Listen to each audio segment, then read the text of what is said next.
તારીખ 11મી માર્ચ 2026નો દિવસ ગુજરાત વિધાનસભામાં મહત્વનો સાબિત થયો।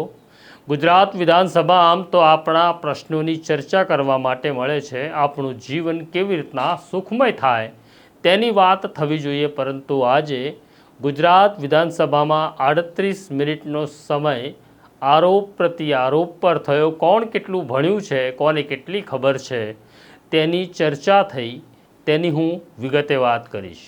વૈષ્ણવજન તો તેને કહીએ જે પીડ પરાઈ જાનાને રે। નમસ્કાર, નવજીવન ન્યૂઝમાં તમારું સ્વાગત છે અને હું છું તમારો પ્રશાંત દયાળ। વાત કરવી છે ગુજરાત વિધાનસભાની। 1960માં અસ્તિત્વમાં આવેલી ગુજરાત વિધાનસભામાં આજે 182 ધારાસભ્યોનું સંખ્યાબળ છે, જેમાંથી એક ધારાસભ્યનું તાજેતરમાં નિધન થયું છે। એટલે હવે ગુજરાત વિધાનસભાનું સંખ્યાબળ 181નું છે। આપણા ચૂંટાયેલા પ્રતિનિધિઓ છે તેણે આપણા પ્રશ્નોની ચિંતા કરવાની છે। પછી આપણે શાસક પક્ષને મત આપ્યો હોય કે વિરોધ પક્ષને મત આપ્યો હોય, આપણા આ જનપ્રતિનિધિએ આપણા પ્રશ્નો, આપણી સમસ્યાની ચર્ચા કરી તેનું નિરાકરણ કેવી રીતના લાવવાનું તે દિશામાં આગળ વધવાનું હોય છે। પરંતુ સામાન્ય સંજોગોમાં તેવું થતું નથી। ગુજરાત વિધાનસભામાં એકબીજાના રાજકીય હિસાબ સરભર કરવાનું પણ ચાલતું હોય છે અને આવું તારીખ 11મી માર્ચના રોજ થયું। 11મી માર્ચના રોજ આમ આદમી પાર્ટીના વિસાવદરના ધારાસભ્ય ગોપાલ ઇટાલિયાએ પોઈન્ટ ઓફ ઓર્ડર ઉપસ્થિત કર્યો અને અધ્યક્ષને કહ્યું કે મારો પોઈન્ટ ઓફ ઓર્ડર એવો છે કે વિધાનસભામાં જે તારાંકિત પ્રશ્નોત્તરીનો સમય હોય છે 1 કલાકનો, તેમાં માત્ર 8થી 10 પ્રશ્નોની જ ચર્ચા થાય છે।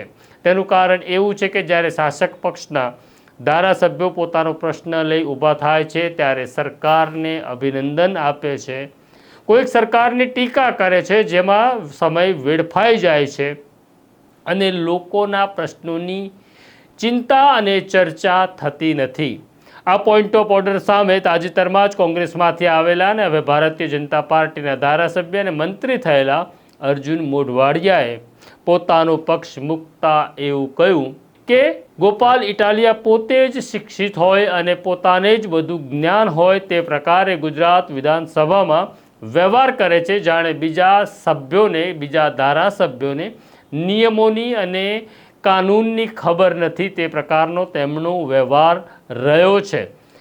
અર્જુન મોઢવાડિયાના આ પ્રત્યુત્તર સામે ગોપાલ ઇટાલિયાએ પૂર્વ અધ્યક્ષ અશોક ભટ્ટના ચુકાદાને ટાંકતા કહ્યું હતું કે અશોક ભટ્ટે પણ અર્જુન મોઢવાડિયાએ જ્યારે પોઈન્ટ ઓફ ઓર્ડર ઉપસ્થિત કર્યો હતો, જ્યારે તેઓ કોંગ્રેસના ધારાસભ્ય હતા, ત્યારે પૂર્વ અધ્યક્ષ અશોક ભટ્ટે પોતાના ચુકાદામાં કહ્યું હતું કે ધારાસભ્યોએ સરકારની વાહવાહી કરવાને બદલે લોકોના પ્રશ્નોની ચિંતા કરવાની છે।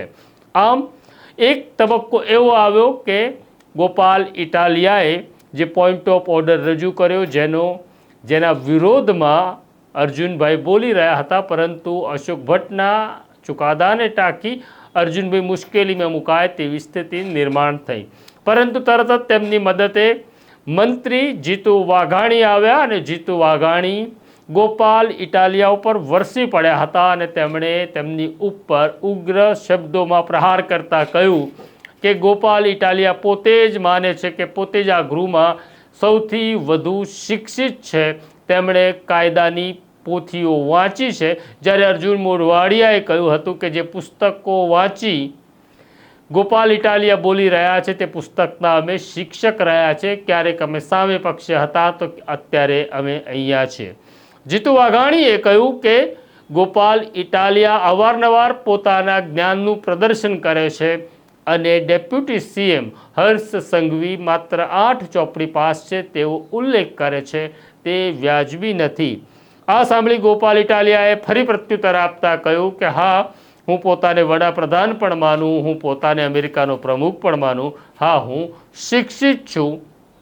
અને પછી આ ચળવળ આગળ વધી ત્યારે જીતુ વાઘાણીએ કહ્યું કે હું ગોપાલ ઇટાલિયા વિશેષ અધિકાર ભંગ કરી રહ્યા છે તેવું પણ કહીશ, કારણ કે તારાંકિત પ્રશ્નોત્તરીમાં જેની ચર્ચા થતી નથી અને લેખિત જવાબ આપવામાં આવે છે તેવા પ્રશ્નોને તેઓ વિધાનસભાની 12 પગથિયા ઉપર બેસી મીડિયા સામે રાજકીય અવલોકન સાથે રજૂ કરે છે, જેના કારણે સરકાર પોતાનો પક્ષ મૂકી શકતી નથી અને સરકારની આબરૂ બગડે તેવો તેમનો પ્રયાસ છે. એક તબક્કે જ્યારે હર્ષ સંઘવી પણ ઊભા થયા અને તેમણે એવું કહ્યું કે ગોપાલ ઇટાલિયા શિક્ષણને લઈને ચર્ચા કરે છે. હા, એ વાત સાચી છે કે મેં ગોપાલ ઇટાલિયા જેટલા પુસ્તકો વાંચ્યા નથી, પરંતુ આ ગૃહમાં મુખ્યમંત્રી પણ એવા આવ્યા હતા જેમની આ ફિલ્મો બતાડે છે. એ કેશુભાઈ પટેલ પણ માત્ર 4 ચોપડી ભણ્યા હતા, પરંતુ તેમણે શાસન સારું કર્યું હતું. તેમણે ગોપાલ ઇટાલિયા ઉપર પ્રહાર કરતા હર્ષ સંઘવીએ એવું કહ્યું કે ગોપાલ ઇટાલિયા શિક્ષણની વાત કરે છે, પરંતુ આ જ વિધાનસભાના પગથિયા ઉપર તેમણે મંત્રી ઉપર જૂતું ફેંક્યું હતું. તો આ અમારા સંસ્કાર નથી. આમ શિક્ષણ અને સંસ્કાર ઉપર 38 મિનિટ સુધી ગુજરાત વિધાનસભામાં ચર્ચા થઈ, જ્યાં તમારી વાત પણ નહોતી, મારી વાત પણ નહોતી. આ છે આપણા જનપ્રતિનિધિ. પરંતુ સમગ્ર મામલા પછી ગુજરાત વિધાનસભાના અધ્યક્ષ શંકર ચૌધરીએ પોતાનો ચુકાદો અનામત રાખતા એવું કહ્યું, હું વિગતે આખી ઘટનાનો અભ્યાસ કરી મારો ચુકાદો સંભળાવીશ. તો આ છે આપણા શાસકો, એ સરકારમાં હોય કે પછી વિરોધ પક્ષમાં હોય, આપણી ક્યાંય વાત નથી. તો આ પ્રકારની સ્ટોરી જોવા માટે નવજીવન ન્યૂઝ જોતા રહો. લાઈક કરો, શેર કરો. અત્યારે મને મારા સાથી સોનુને રજા આપો એ પહેલાં અમારું બેલ આઇકોન દબાવી દો. નમસ્કાર.